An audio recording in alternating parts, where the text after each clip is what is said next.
think my question will start with Admiral Corca. If I'm wrong about who could answer this, then I apologize. But we've got two issues here. One is we've got the contamination that's obviously got to be addressed, and what happened there. The other is the drinking water. And my question is, the Southern Oahu basal aquifer, is there another aquifer that we could use for the drinking water for the base?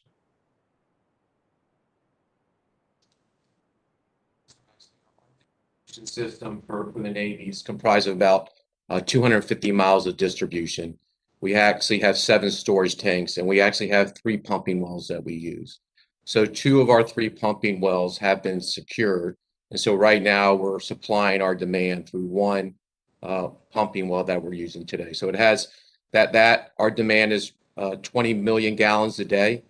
And so that one that's in line represents about is handling 80% of our load right now. So that is how we're operating right now. Okay, so 2 of the 3 then have been contaminated, and 1 is not contaminated. Is that correct?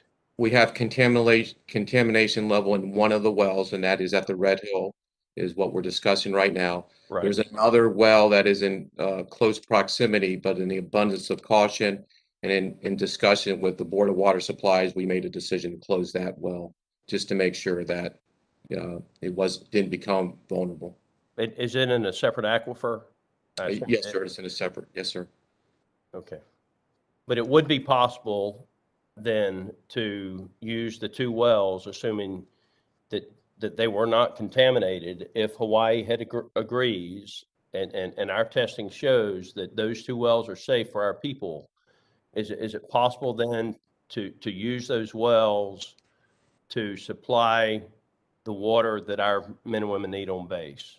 We can supply it, sir, but we would probably have to work with some restrictions in our demand. So the irrigation may have to be secured. So we would have to monitor that very closely. Okay. All right. So there are 20 tanks on the facility at any given time. As I understand it, about 5 of those tanks would be empty.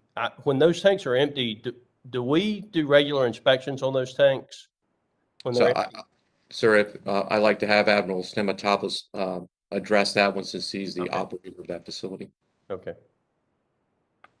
Thank you for the question, Congressman. Yes, sir, you are correct. There are 20 tanks. There are 2 tanks that are permanently out of service, Tank 1 and 19. Tank 1, I believe, is being used as a potential prototype for second containment lining in the future. Okay. There's 2 that are currently undergoing what we're calling cleaning, inspection, and repair. There are 8 that are outside the recommended API periodicity, and there are 8 tanks which are currently certified.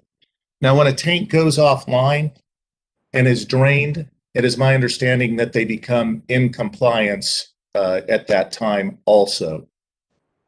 So they're in compliant, but if we refilled them with fuel, then they would no longer be compliant. This isn't my technical expertise area, but the American Petroleum Institute has a recommended, if you will, recommended periodicity for tanks, which is about 20 years.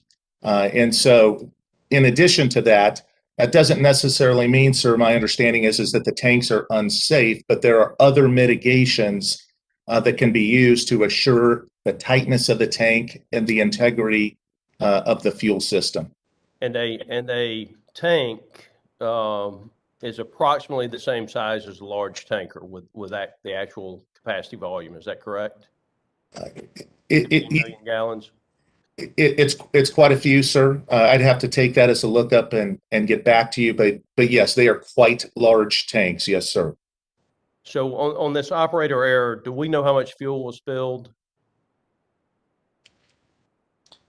If I could, I'll take that, sir. This is Bill Converse. So we don't have the specific quantity on the November 20th event of the amount of fuel spilled yet. We expect that to be a part of the investigation that will conclude this week. And once we have that information, we'll share it.